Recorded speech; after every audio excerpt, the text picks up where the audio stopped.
The sun rose gently over the peaceful land of Umuaka, a large and beautiful Igbo kingdom surrounded by hills, rivers, and thick forests. Birds sang sweet songs in the trees, and the people of the land were beginning their day with joy. Farmers carried hoes to their farms. Women went to the stream with clay pots balanced on their heads. Children played with sticks and tires along the red paths. Everything seemed peaceful. But in the palace of the great prince, there was a storm no one could see. Prince Obinna, the mighty and wealthy ruler of Umuaka, stood on the palace balcony, looking at the hills beyond the river. He was tall, dark, and handsome, with thick muscles and wise eyes.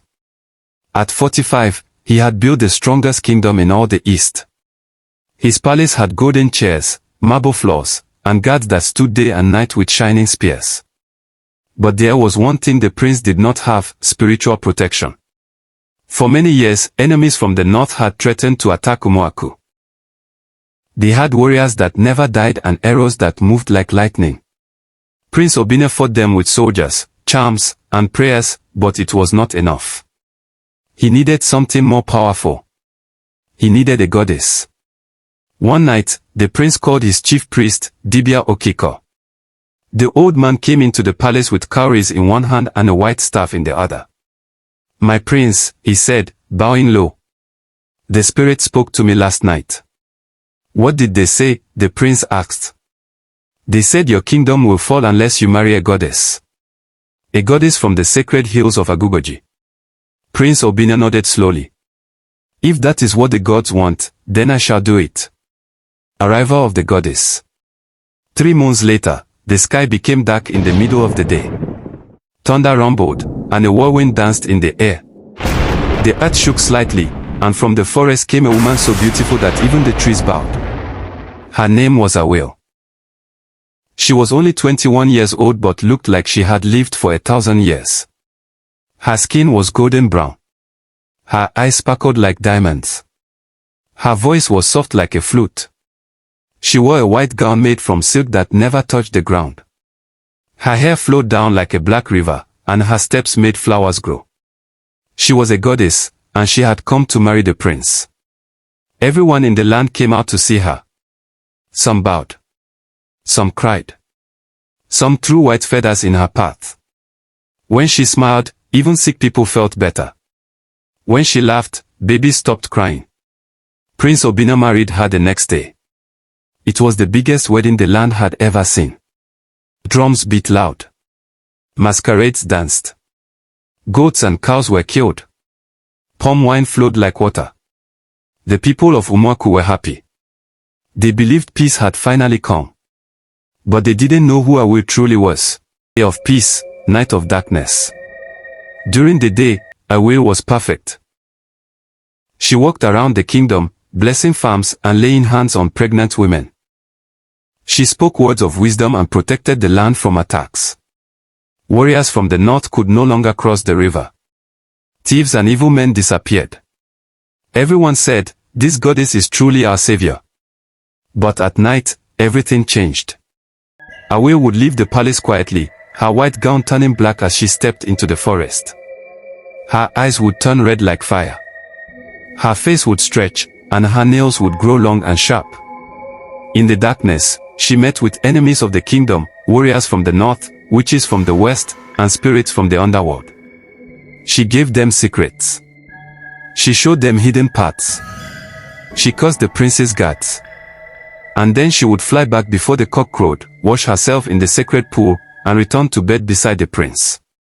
Nobody suspected anything. Nobody, except one girl. The little seer. Her name was Mmirioma. She was only 18 years old. Her parents were poor farmers who lived by the river. But from birth, Mmirioma had a gift. She could see visions. She could hear whispers from the spirit world. People said she could read dreams and talk to trees. Some feared her. Some respected her. But everyone knew she was not an ordinary girl. One night, as Mmirioma lay on her bamboo mat under the moonlight, she had a dream. In the dream, she saw a snake with a woman's face drinking blood from the prince's cup. The snake laughed and turned into Awele. Mmirioma woke up sweating. The goddess is not who she says she is, she whispered. But who would believe her? She was just a poor girl with strange dreams. Awele was loved by all. Still, Mmirioma could not rest. She began to watch Awele. She followed her footprints at night. She hid in trees. She spoke to birds and listened to the river. Slowly, the truth became clear: Awele was a witch at night. The warning. Mmirioma went to the palace one afternoon. She asked to see the prince. The guards laughed at her. You? A poor girl from the riverbank. The prince is too busy for dreamers. I bring a warning that can save this land, she said. If he refuses to see me, tell him the kingdom will fall within 7 days. The guards became afraid and allowed her in. Prince Obinna sat on his throne, eating roasted yam. He looked at the small girl and frowned. What do you want, Mmirioma? I had a dream, she said. Awele is not who she says she is. The prince laughed. Do you know who you are talking about? That woman has saved my kingdom. I saw her change into a monster. She drinks blood. She meets with enemies. She is not a goddess. She is a witch. Prince Obinna became angry. Enough. I will not hear such madness. Get out. Mmirioma bowed. You may not believe me now, but when the 7th night comes, remember my words. And with that, she left the palace. The full moon shone bright above Umuaka kingdom, spreading silver light across the land. The trees swayed gently in the wind, whispering secrets only the spirits could understand. The river flowed quietly, and the stars blinked like ancient eyes watching the world below. But inside the palace, fear was slowly rising like smoke. Mmirioma's warning haunted Prince Obinna's mind. He couldn't sleep. Even though he had thrown her out and called her a mad girl, her words had touched something deep in him. 7 days, and the kingdom will fall. This was the 6th night. Awele's beauty and deception. In the daytime, Awele continued to shine like a star. She walked through the village with baskets of fruits and herbs. She gave gifts to the elders. She healed a blind boy. She blessed a woman who had been barren for 10 years. The people sang her praises. Women wanted to look like her. Men dreamed of her. She is not just a goddess, they said, she is an angel sent from the sky. But Awele was laughing in her heart. Every night, after everyone slept, she left the prince's side. Her gown turned from white to black. Her perfume became the smell of blood. Her eyes changed from soft brown to deep red. Her smooth voice became sharp and strange. She was no longer a bride. She was a beast. She would fly deep into the dark forest where her coven waited. There were 10 witches, each one older and more wicked than the last. Their leader was Awele, a 1,000-year-old witch who lived inside a tree made of bones. Tonight, as Awele arrived, the witches bowed. We are ready, Awele said with a grin. The barrier around the kingdom is weak. One more curse, and the walls will fall. Then the enemies from the north can invade. I will break the final seal tonight, Awele said. By morning, Umuaka will burn. And they laughed together.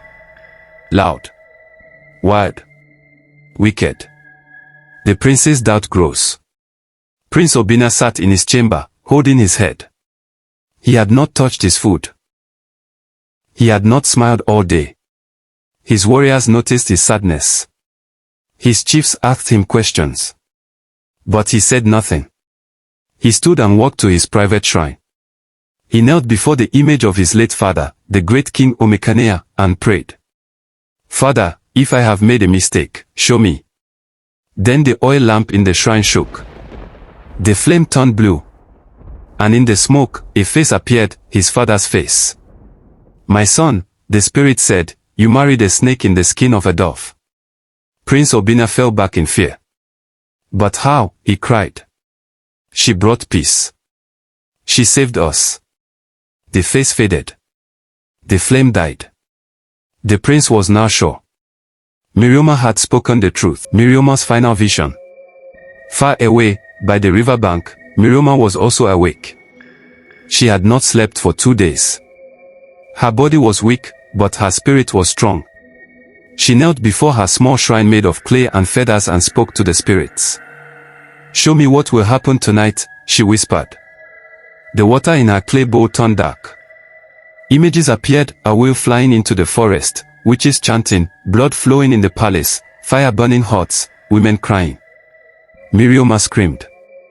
"The attack will come before the sun rises." She picked up her walking stick and ran into the night. The palace under attack. It happened just before dawn. A thick fog covered the land. The sky turned grey. Animals cried loudly. Dogs barked and ran in circles. Then the gates of the kingdom burst open. Warriors from the north came rushing in, men with painted faces, holding poisoned arrows and knives made of bone. They climbed walls like ants. They burned houses. They killed guards. The people screamed and ran in confusion. Prince Obinna wore his armor and came out with his sword. He shouted, "To arms! Defend our land!" But his warriors were confused. The protective charms on the gates had failed. The spirit guards had disappeared. And standing on the palace rooftop was Awele, laughing. She was no longer wearing her white gown. She was in a black robe with red marks. Her long hair flew like fire. Her eyes glowed. "You fools," she said. "You trusted a goddess, but I am death." She raised her hands, and lightning struck the ground. The palace walls cracked. Tonight, Umuaka dies. Mmirioma faces the witch. Just then, Mmirioma arrived. She stood at the center of the palace, barefoot and brave. She raised her stick and shouted, "Awele! Your evil ends tonight." Everyone turned to look. Some were shocked. Others laughed. But Awele stopped laughing. "You again," she growled. "The river girl who sees things. You are nothing." "I may be nothing to you," Mmirioma said, "but I have the spirit of truth behind me." She pulled out a small calabash and threw it into the air. It burst open, and white smoke covered the sky. The witches in the forest screamed and vanished. Awele's power weakened. She stumbled. "Who are you?" she asked. "I am Mmirioma," the girl said. "The seer of Umuaka. You cannot destroy my land." Awele screamed and rushed toward her, claws out. But Mmirioma pointed her stick and shouted, "Fire of judgment, fall." A fireball came from the sky and hit Awele. She fell to the ground, shaking. Her body turned into ash. Her robe caught fire. Her last scream echoed through the hills. And then, silence. Peace returns to Umuaka. The fog cleared. The sun rose slowly. The enemy warriors dropped their weapons and ran. The people came out of hiding. The fire stopped. The kingdom was saved. Prince Obinna stood among his people. His eyes were full of tears. He walked to Mmirioma, knelt before her, and said, "You saved us. You saved me. Forgive me for not believing you." Mmirioma helped him stand. "It is not me. It is the spirit of truth." The people of Umuaka lifted her up and danced. They sang songs of praise to her. They called her the daughter of light. Days later, in a small but beautiful ceremony, Prince Obinna took Mmirioma as his wife, not just to protect the land, but because he had fallen in love with her purity, wisdom, and courage. And for the first time in many years, the kingdom had true peace. The drums of celebration had long stopped. The dust from battle had settled. Peace returned to Umuaka, but not without wounds. The people had witnessed evil dressed in beauty. Awele, the goddess bride who became a curse in disguise, was gone. The palace had been rebuilt. The village healed slowly. And now, a new story had begun. Mmirioma, the seer girl who saved the land, had become the wife of Prince Obinna. But not everyone was happy. The wedding without a crown. It was not the grandest wedding. There were no flying eagles.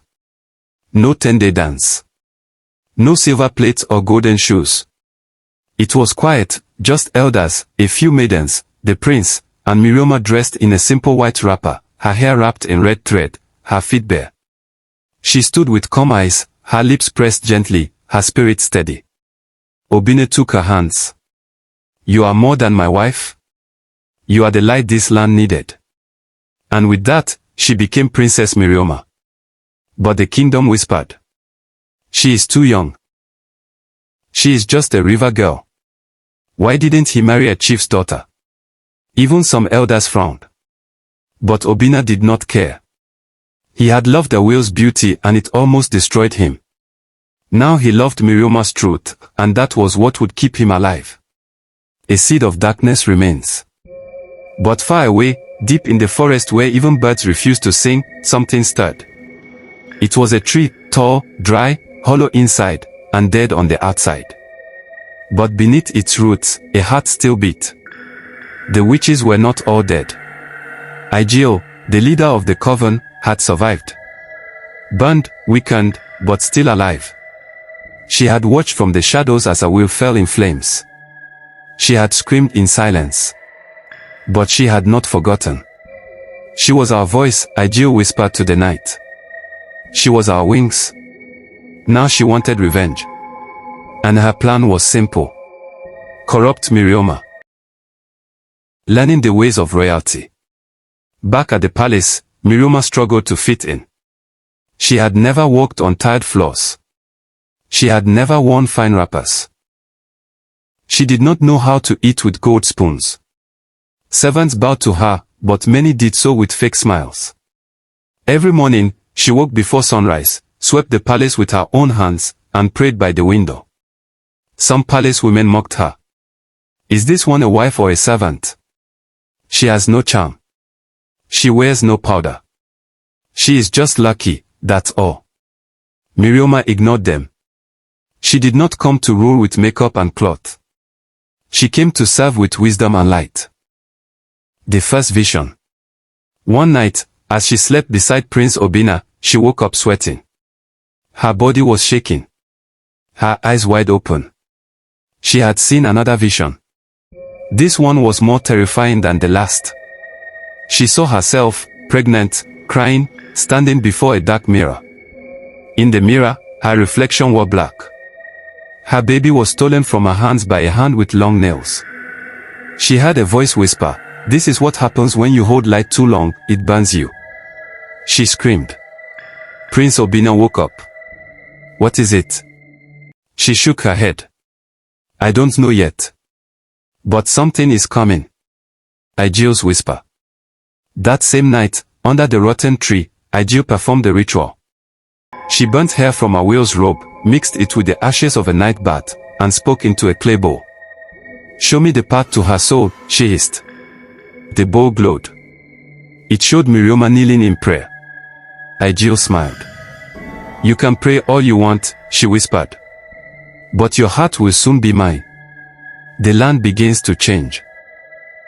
Days turned to weeks. Mmirioma tried her best. She opened a school for girls.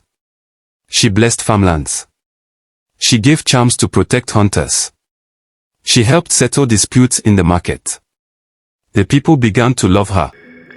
She is not just a seer, they said. She is a mother to the land. But the skies began to change. Rains came out of season. Rivers overflowed. Birds fell from trees. Newborns cried day and night.